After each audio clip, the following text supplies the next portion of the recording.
On today's show, Al Pacino shoots Annie's ex dead. Is that good or bad? And Gloria has difficulty crossing a busy street. Now, don't let this title put you off. This is a wonderful and complex dream. Stay tuned to find out what they mean.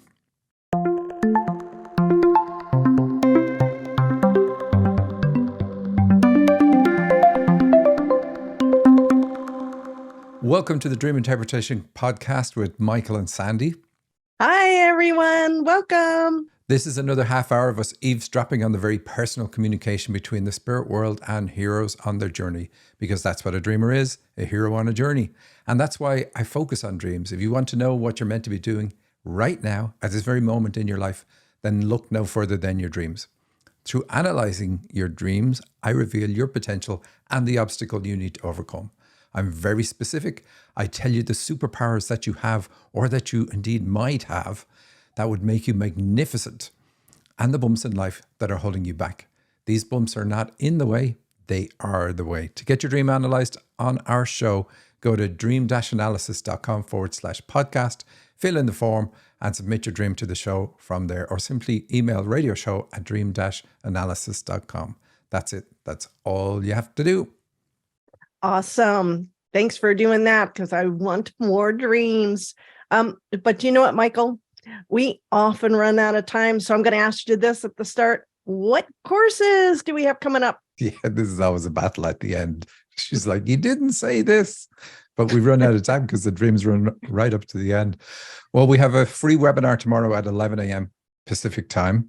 And of course, the reason you don't know this is because we didn't say it at the end of last week's show. It's about how dreams reveal your life purpose. It covers why we dream in symbols and why symbols mean what they mean. We also talk about how dreams reveal your spiritual gifts. And it's fun and interactive. We then cover the transformative power of dreams, because dreams attempt to guide you and heal you. And when you follow their advice, the accumulative effect is truly transformative. And that's tomorrow at 11 a.m. To register, go to dream-analysis.com/webinar. We'd love to see you there. Free, totally free. We don't have it on our website because it's a secret free webinar. And that's kind of on purpose. Normally I put it on the website. Stefan Zugar from howtolucid.com. We've been working together for nearly a year at this stage behind the scenes. I've been on his podcast. He's going to come on our show and talk about his work with lucid dreams, which is really, really fascinating. And we're really putting that webinar together at his request for his tribe, but you can attend it too. So there will be questions about lucid dreams, I'm sure, in that session tomorrow. But what is not a secret, on Saturday, the 21st at 9 a.m., I'm running the Spiritual Dimension of Dreams mini course. This is a high value, low cost course. From this course, you will learn what your spiritual gifts are, not how to tell what they are. I meet with you personally and I read your dreams and I tell you what you've got, why you're here. Sessions with me are $500 per hour, but on this course, you get me teaching the course and me in person for just $97. It's really a no-brainer. It's not like a video tells you you're a channel or a healer or a counselor or a teacher, etc. Whatever it is, it's me in person. So you can follow up with your questions, such as, how does that work for me, Michael? You can't ask that on a video. It's my favorite dream interpretation subject, the spiritual dimension of dreams and how it shows up in your dreams. And you will find that course on dream-analysis.com/courses. That's where to go. We have another course starting on February 5th. It really feels like overload here. But again, it's my fault for never saying these. February 5th, which has turned out to be insanely popular, this course. And that's our 14-week channeling program. But before I talk about that, let's look at a dream. Tracy signed up for our channeling course on Sunday and then remembered this dream. Later yesterday, after making the big decision, I recalled the recurring dream I used to have many years ago involving my trip to the post office on my college campus and getting to my box, but never remembering the combination to open. I get frustrated and upset trying to recall it, but cannot. Then I remember there is someone behind the wall that can assist me. After consulting the dictionary, I laughed and laughed, then cried when I realized this channeling course is the help behind the wall. Okay, well, isn't that funny? And she did include what my book says about post offices and what she got out of the dream. But the college campus tells us this is a spiritual dream. So that gives us a hint then, look for gifts and life purpose in this dream. And this is what you're going to learn on our mini course on Saturday. And the post office reveals the gift. Tracy is a channel. What I love most about the Aisling method of dream interpretation is that it proves itself to you. I didn't have this conversation with Tracy. Her dreams did. And they confirmed to her that it made sense for her to do our channeling course. I finally reached the point where your dreams are my sales rep. But isn't that cool? Because the post office, we've had it on the show many times before, is a place where messages are sent, sorted out, and then delivered to their intended recipients. And that's what a channel does. That's why it symbolizes channeling. That is awesome. I love the fact that she recalled that dream. That is so cool. So you want to just give a little bit of detail of the channeling course, because it's not just people come in and you start channeling. There's a little bit of build up to it and everything. Well, what's in the course? Good question. First of all, you are. Sandy's in it. This is our only course where Sandy plays a role on camera because she hates playing roles on camera. What do you do, Sandy? I love how I can just turn this right back to you. Yeah, thanks.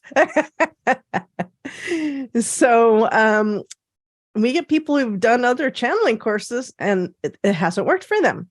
And they still can't channel at the end. And there's a missing component. And guess what that is?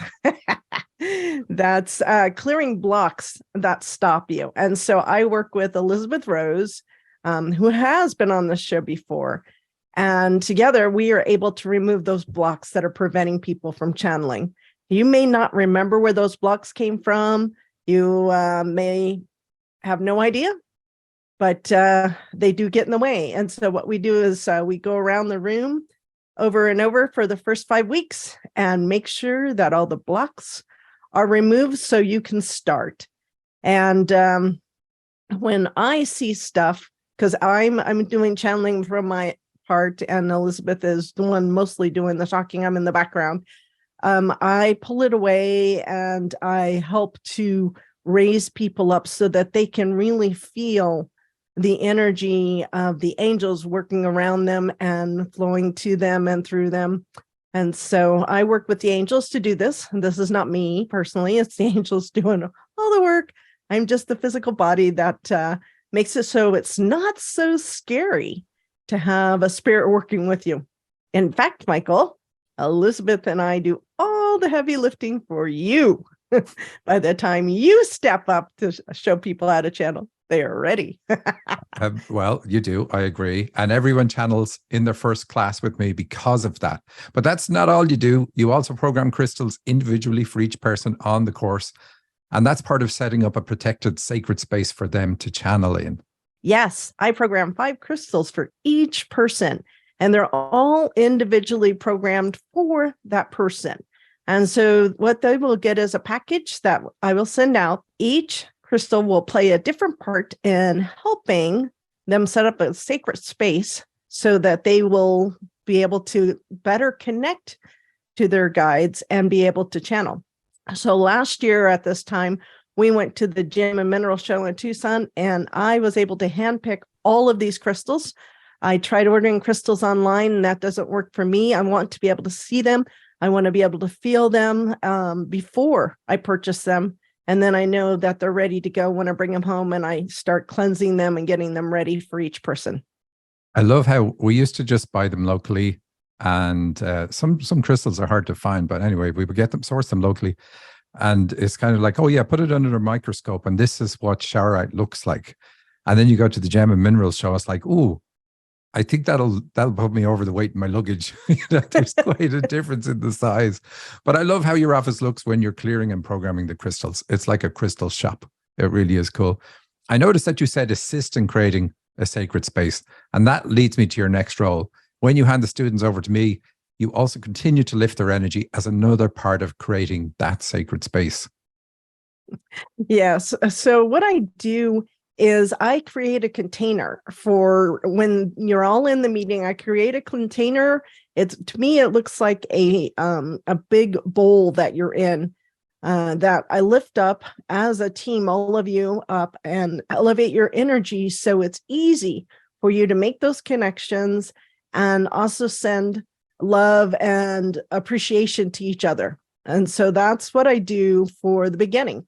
And towards the end, you won't need me doing that because you'll be able to do it yourself. Michael will teach you how to do that, but that's what I do in the beginning. And we found that it's helped. Bet you're glad you asked me now what courses we have coming up. No. So we have other techniques that ensure a sacred space. For the first few weeks, we take care of that for you so you can focus on simply channeling. And that's what Sandy was talking about. But after a few weeks, Sandy stops assisting and I stop helping you to create that space. Now it's your turn to do it on your own.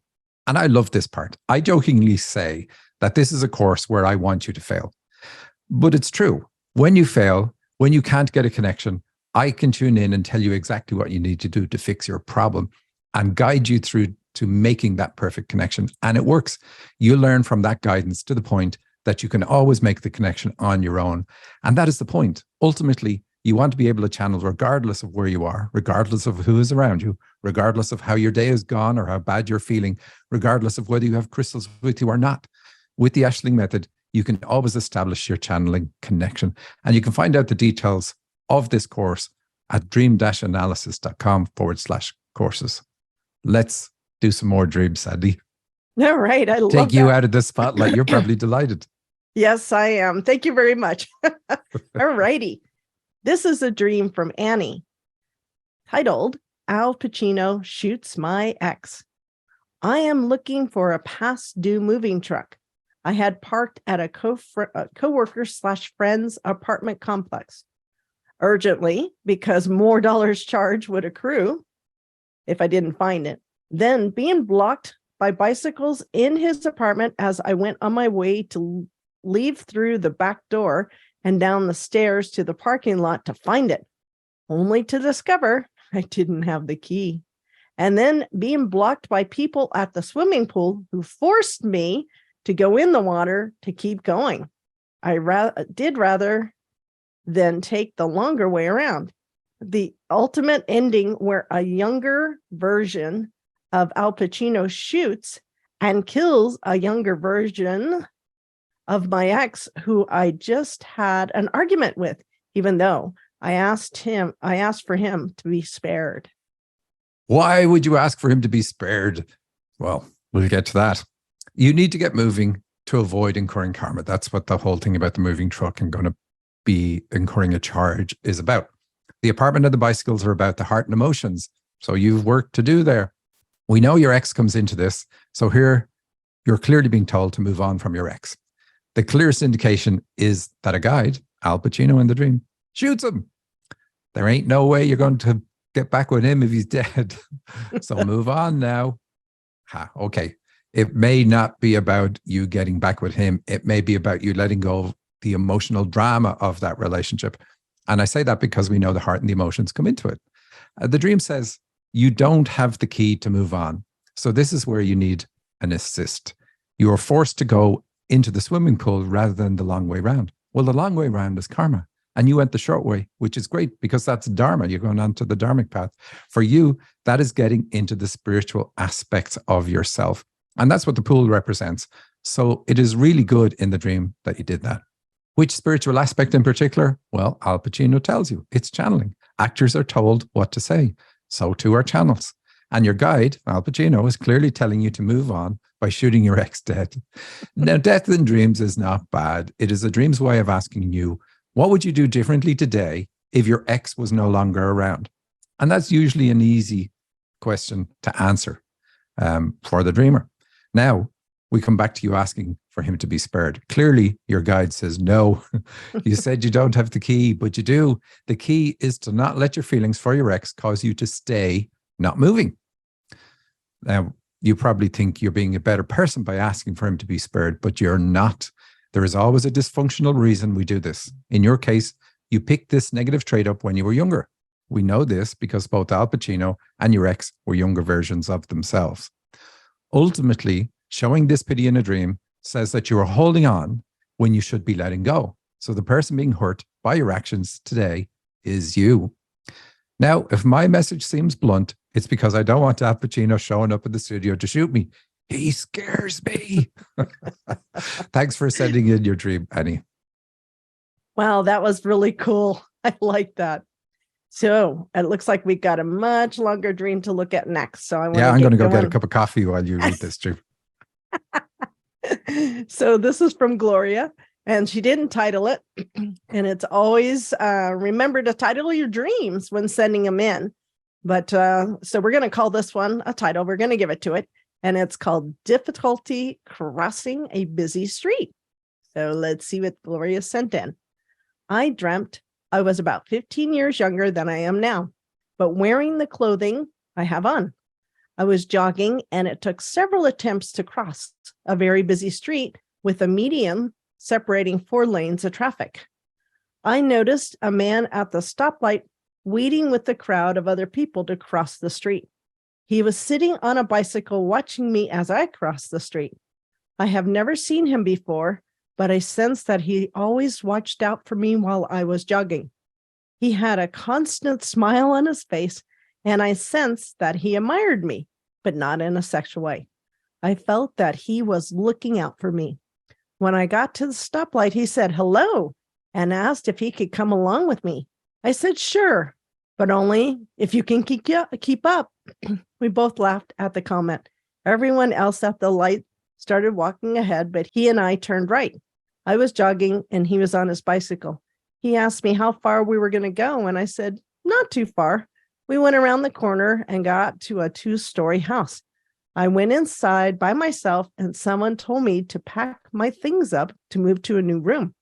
I wasn't upset by this and grabbed all my clothes and hung everything on a rotating rack like they have at the dry cleaner. I put my jewelry and crystals in a box that went on a conveyor belt like the ones in the airport. Wow, more to go. I was then with 3 friends, and we were sitting at a very large round table in a busy cafe in London. I don't know why. I know it's London, but it felt it was. I did not know the 3 friends, but one is a man with brown hair, a woman with black curly hair, and a blonde woman with straight hair. I felt that we were all very close friends. From my seat at the table, I saw there was a very long line of people waiting to sit in my seat. So this made me feel like I had to rush, or I didn't deserve to be sitting in the seat. There was a man behind me who was next in line, and he very patiently said he didn't mind waiting and I should take my time. He was wearing a brown coat and was reading a newspaper. I offered him a seat beside me if he just pulled up a chair, but he said he was not allowed to sit beside me and went back to reading his newspaper. One of my friends, the black-haired one, came back to the table with her order, and it was a huge bowl that looked like it had bubbles in it, but it was pudding. The blonde friend came to the table and brought me a huge teacup full of champagne. The teacup reminded me of Alice in Wonderland. It felt like the 4 of us were there for a celebration, but I was confused about what we were celebrating. My blonde friend asked me if I knew what was in the teacup. And when I looked, I could see the bubbles and smell the sweet scent. And I answered, champagne? And then all 3 of my friends started clapping for me. Wow. That is a long dream. It's a long dream, but it was easy to follow because it has segments that, are very coherent. So I think no problem following along. I met with Gloria, and she's an absolutely wonderful person. And we chatted and interpreted this dream over the course of an hour. Well, how did Gloria get this wonderful service, you ask? Easy. She sent her dream to the show, and I contacted her. This dream is definitely tricky in places, and I had to channel a lot on it. So let's go through it, and I'll break it down. All righty. I dreamt I was about 15 years younger than I am now, but wearing the clothing I have. I was jogging, and it took several attempts to cross a very busy street with a median, separating 4 lanes of traffic. Gloria told me it was a black and white jogging outfit, and she agreed that she has a rigid view on what's right and wrong. So that's what the clothing is really about. But what about this crossing the street? And what does it mean that it is so difficult and why? In fact, when chatting, it was clear to see how difficult it was in the dream. She doesn't really convey that well in how she reports the dream, but this was a huge part of it, trying to cross. And she said it was like playing a game of Frogger.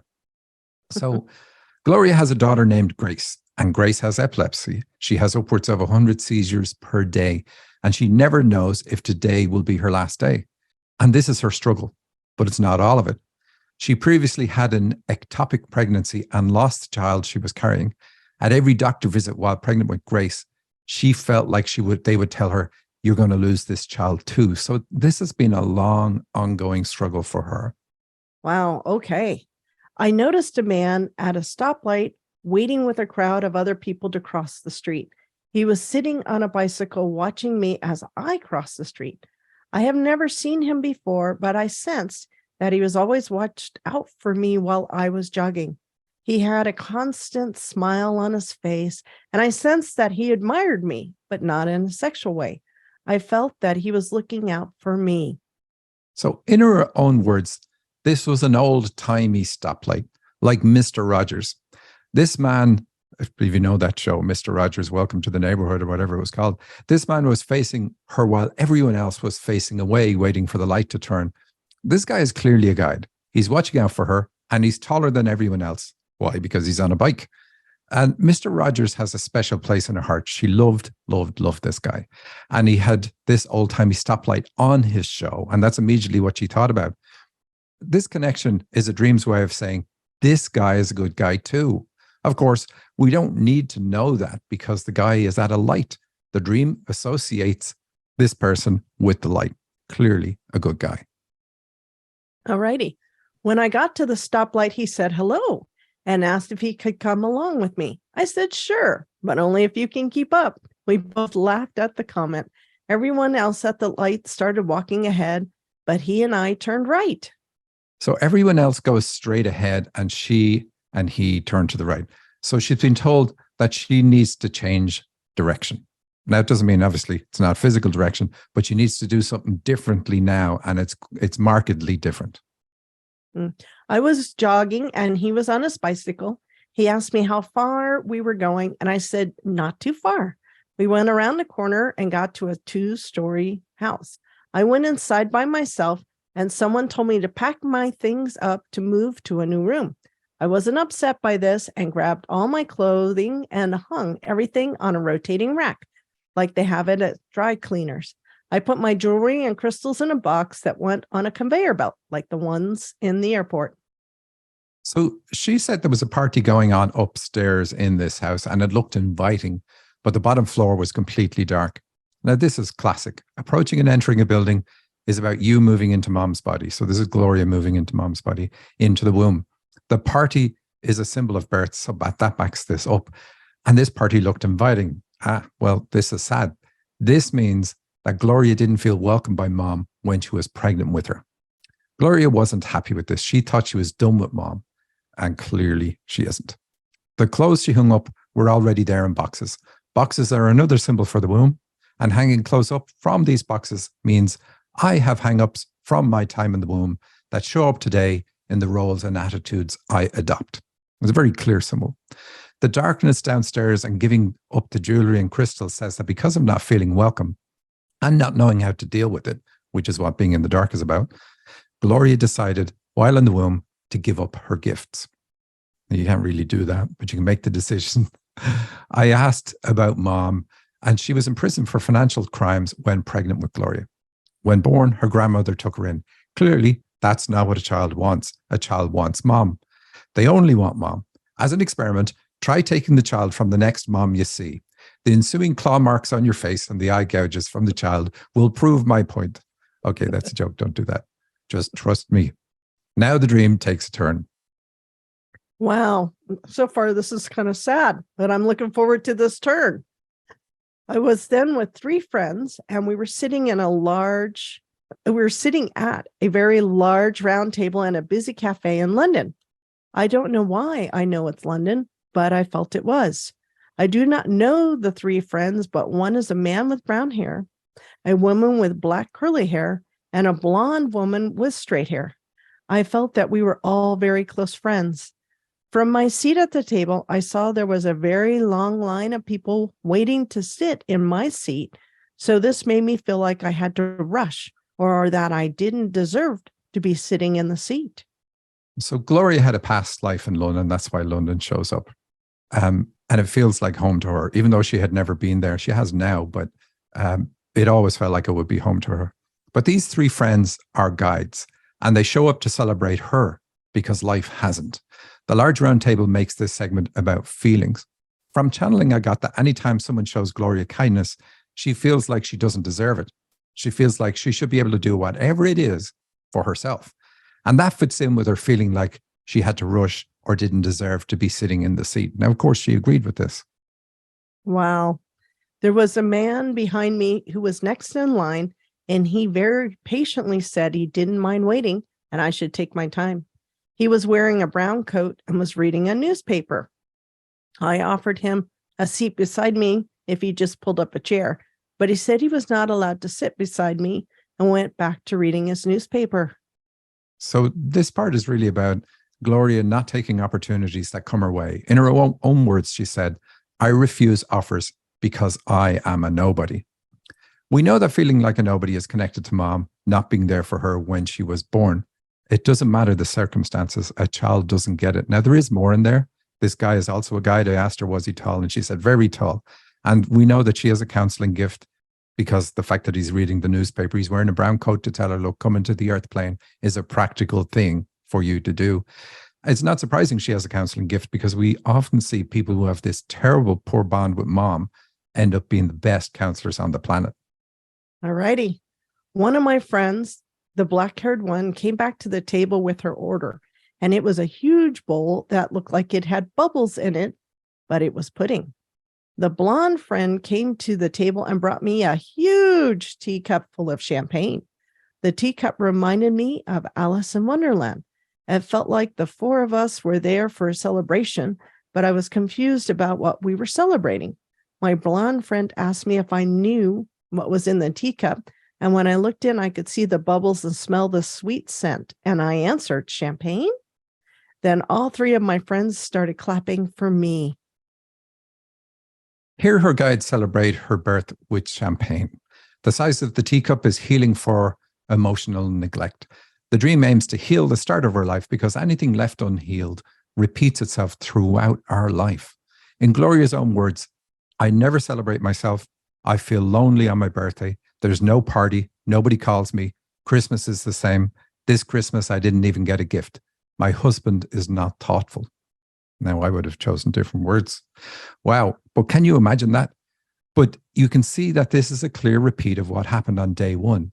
Welcome to the world. I don't want you or love you. That's the message from her mom. Without the welcome part.